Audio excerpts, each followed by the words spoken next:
On this episode of Soul Seekers, two-shot Clint and myself set off to meet up with Andrew Witt of Minor League Predator Control to help support local cattle ranchers during calving season.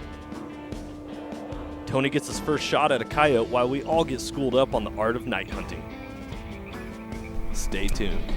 You're right, I hit that one. Yep. And then watch this.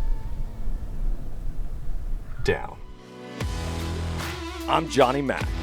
Hunting has transformed my life unlike anything else.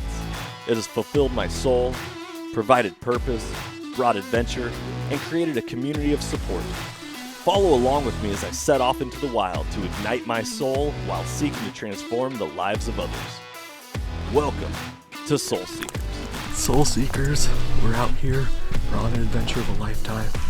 We're living it up.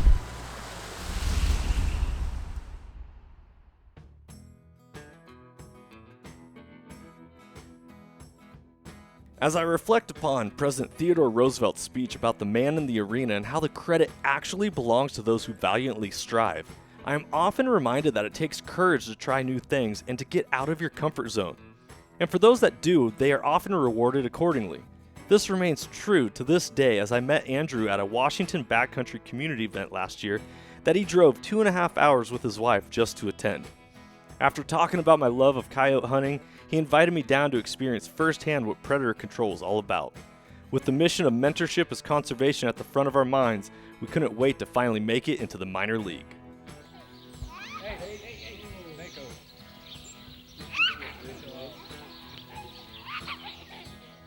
Gotta tell you though, this is like pure Americana. We got dirt roads, dust kicking up, pheasants everywhere. Saw some deer, might see some turkey and elk. I mean, this is beautiful. Country living.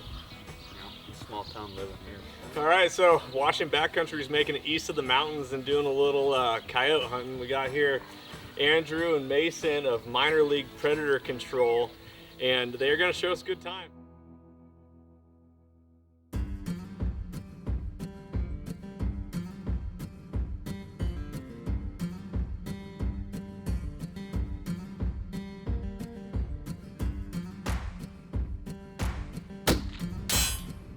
Before setting out in search of the wily coyote, we decided it was best to double check the zero on our rifles, have some fun shooting, as well as capitalize on some great social time. After all, when the hunting starts, there isn't much time to chat and catch up, with this being the first time seeing Andrew in over a year.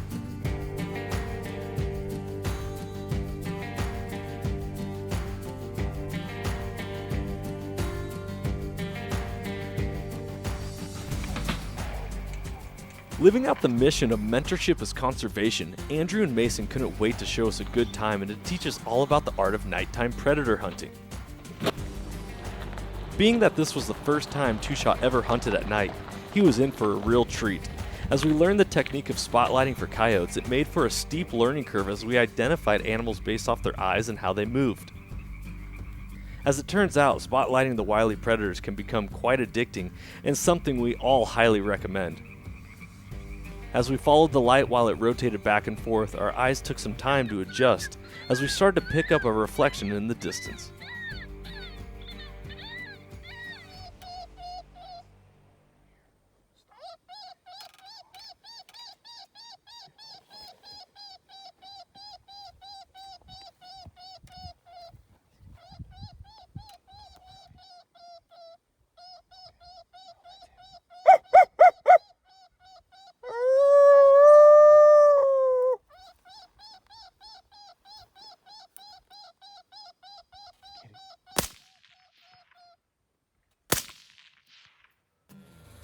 You freaking smoked a dog, man! Dude. Look at you big old dog. Dang, that's heavy. Way fine.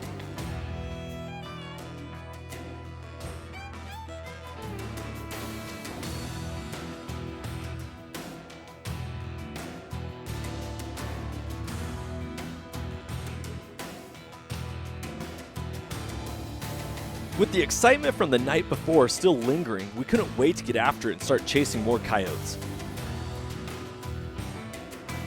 The first few stands proved to be slow with little to no action. Other than a few deer showing themselves, the daytime was a tough go. As we kept calling and moving stands, it was just a matter of time before one came charging to the call. Hunting is hard, and tricking one of the smartest predators takes patience. Before too long, we had our first visitor.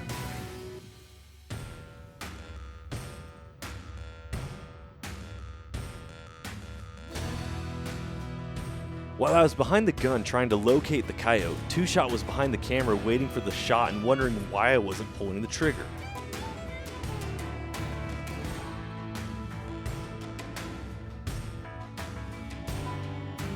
Luckily for us and local cattle ranchers, there are always more coyotes, as Andrew was able to get a few shots off at longer distances.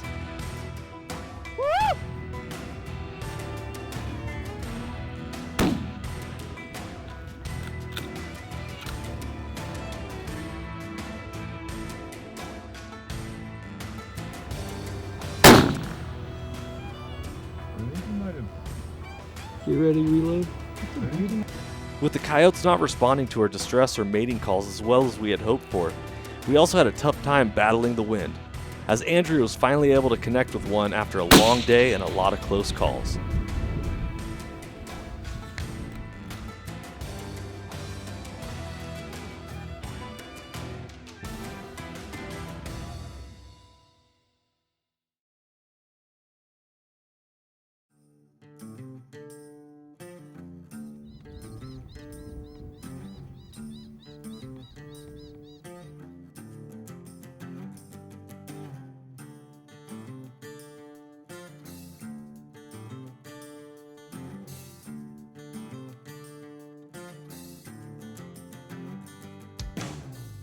Heading into the final night hunt of the trip, it was time to try our luck with thermal optics. So we busted out the Pulsar XP50 scope coupled with the range-finding binoculars and went to work. As Andrew laid out the plan and talked us through the topography of the hunt, it was exciting to have the right tool for the job and to be able to identify much easier what we were looking at.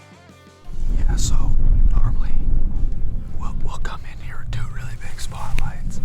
This is my first time using the thermal, and I'm loving it. It's gonna get exciting here real quick. We got 5 of them in there, and shooting a can, and with the thermal and everything, this could get good. This could get really good. Before too long, we had more coyotes than we knew what to do with. Hey, do you see this one moving? It's coming down into the draw right now.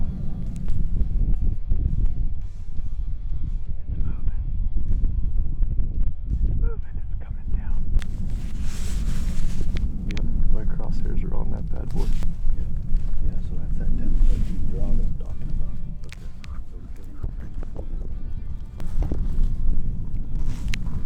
Okay, so we got 5 coyotes.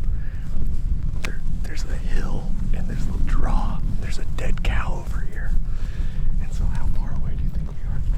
We're about 500. About 500. We want to close the distance a lot closer. So we're gonna work our way. And these coyotes are just sitting on the hillside.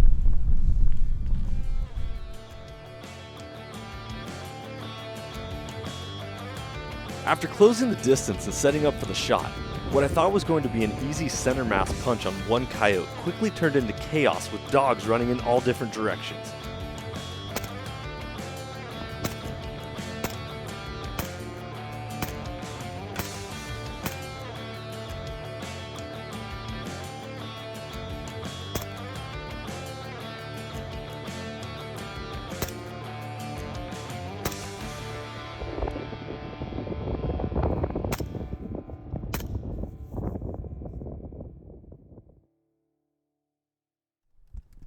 Dope, dude.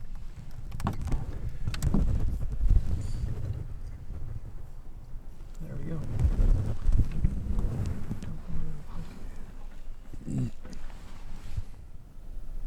Dude, you just... You're right, I hit that one. Yep. And then watch this.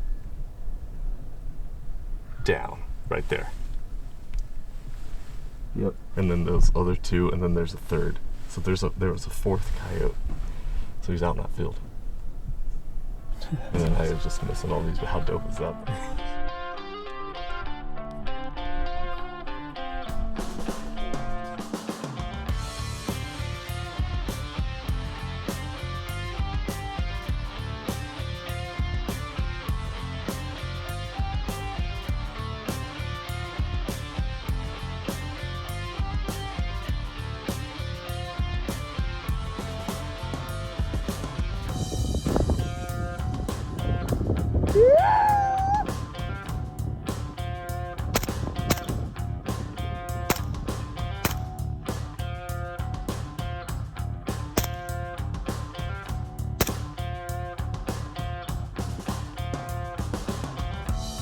As the hunt continued, everyone was having a blast while the night quickly slipped by. Before too long, we were on our last coyote of the night, and it was time to get some shut-eye. 166.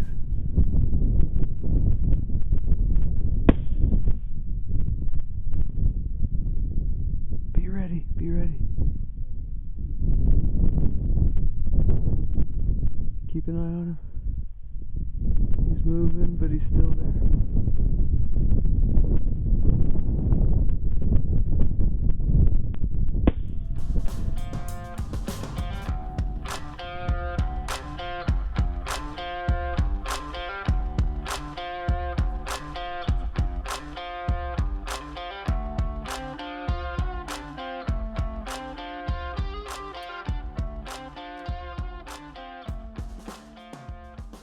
When all was said and done, we added a few coyotes to the collection, supported the local cattle ranchers during calving season, and learned a tremendous amount about predator hunting from Andrew and Mason. Building community and passing on the mission of mentorship as conservation, we were once again reminded that you can never outgive good. And just like President Theodore Roosevelt said, the credit belongs to the man who is in the arena, so that his place shall never be with those cold and timid souls who know neither victory nor defeat.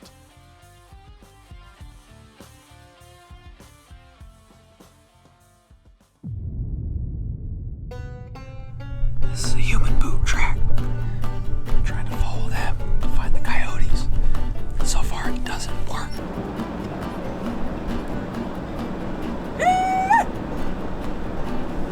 Hello, everyone. Okay, tell Welcome me. to the Soulful Hunter podcast. Who we're hearing. Your mic is. Well, I feel like I should put on my binos, man. It might spot something. Oh yeah, absolutely.